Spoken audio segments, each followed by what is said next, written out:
ನಾರಿ ಶಕ್ತಿ ಅಧಿನಿಯಂ ಏನು ಮಸೂದೆ ವಿಫಲವಾದಂತಹ ಹಿನ್ನೆಲೆಯಲ್ಲಿ ಪ್ರಧಾನಿ ನರೇಂದ್ರ ಮೋದಿ ಅವರು ಇದೊಂದು ಭ್ರೂಣ ಹತ್ಯೆಗೆ ಸಮಾನ ಅನ್ನೋ ರೀತಿಯಲ್ಲಿ ಮತ್ತು ಇದಕ್ಕೆ ಈ ವೈಫಲ್ಯಕ್ಕೆ ಕಾರಣರಾದವರು ಕಾಂಗ್ರೆಸ್ ಮತ್ತು ಮಿತ್ರ ಪಕ್ಷಗಳು ಅಂತ ತಮ್ಮ ಒಂದು ಭಾಷಣದಲ್ಲಿ ಬಂದು ನಮ್ಮ ದೇಶವಾಸಿಗಳನ್ನು ಒಂದು ಮೂರ್ಖರನ್ನಾಗಿಸಲಿಕ್ಕೆ ಹೊರಟಿದೆ. ಅದರ ಜೊತೆಗೆ ಅವರ ಪರಿವಾರ ಏನಿದೆಯಲ್ಲ ರಾಜ್ಯದಾದ್ಯಂತ ಈ ಬಗ್ಗೆ ನಾವು ಪ್ರತಿಭಟನೆ ಮಾಡ್ತೀವಿ, ಜನರಿಗೆ ನಿಜಾಂಶವನ್ನು ತಿಳಿಸ್ತೀವಿ ಅಂತ ಆ ಬಿಜೆಪಿ ಮಹಿಳಾ ಮೋರ್ಚಾ ಕೂಡ ಕುಣಿದಾಡ್ತಾ ಇದೆ.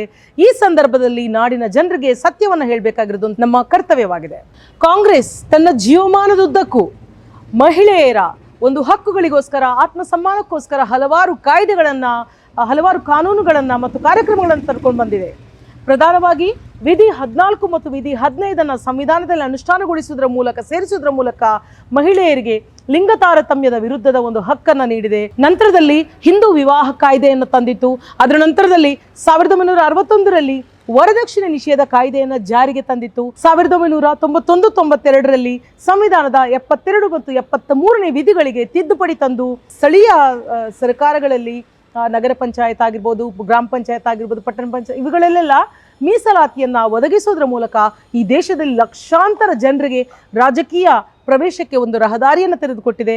1993ರಲ್ಲಿ ಮಹಿಳಾ ಒಂದು ಆಯೋಗವನ್ನು ರಚಿಸೋದ್ರ ಮೂಲಕ ಮಹಿಳೆಯರ ಒಂದು ರಕ್ಷಣೆಗೆ ಕಟಿಬದ್ಧವಾಗಿದೆ ಅನ್ನೋದನ್ನು ತೋರಿಸಿಕೊಟ್ಟಿದೆ.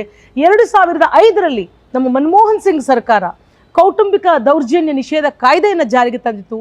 ಮತ್ತೆ 2005ರಲ್ಲಿ ಪುತ್ರಿಯರಿಗೆ ಪೋಷಕರ ಒಂದು ಆಸ್ತಿಯಲ್ಲಿ ಸಮಾನ ಪಾಲು ಅನ್ನುವಂಥ ಒಂದು ಕಾಯ್ದೆಯನ್ನು ತಂದು ಅವರ ಒಂದು ರಕ್ಷಣೆಗೆ ಕಟಿಬದ್ಧವಾಗಿತ್ತು. 2013ರಲ್ಲಿ POSH act, prevention of sexual harassment ಆ್ಯಕ್ಟನ್ನು ತಂದು ಕೆಲಸ ಕಚೇರಿಯ ಒಂದು ಸಮಯದಲ್ಲಿ ಮಹಿಳೆಯರ ಮೇಲೆ ಲೈಂಗಿಕ ಒಂದು ದೌರ್ಜನ್ಯಗಳಾಗದ ರೀತಿಯಲ್ಲಿ ಒಂದು ಪ್ರಿವೆನ್ಷನ್ನ ಒಂದು ಕಾಯ್ದೆಯನ್ನು ತಂದಿತ್ತು. ಅದೇ ರೀತಿಯಾಗಿ ಈ ಕಾಯ್ದೆಗಳ ಜೊತೆಗೆ ಹಲವಾರು ಕಾರ್ಯಕ್ರಮಗಳು ನಮ್ಮ ರಾಜ್ಯ ಸರ್ಕಾರದಲ್ಲೂ ಕೂಡ ಗೃಹಲಕ್ಷ್ಮಿ ಯೋಜನೆ ಆಗಿರ್ಬೋದು ಅಥವಾ ಶಕ್ತಿ ಯೋಜನೆ ಆಗಿರ್ಬೋದು, ಈ ಮೂಲಕ ಮಹಿಳೆಯರ ಹಕ್ಕು ರಕ್ಷಣೆ ಮತ್ತು ಅವರ ಆತ್ಮ ಸಮ್ಮಾನವನ್ನು ಎತ್ತಿ ಹಿಡಿಯುವಲ್ಲಿ ಕಾಂಗ್ರೆಸ್ ತನ್ನ ಬದ್ಧತೆಯನ್ನು ಸದಾ ತೋರಿಸ್ತಾ ಬಂದಿದೆ.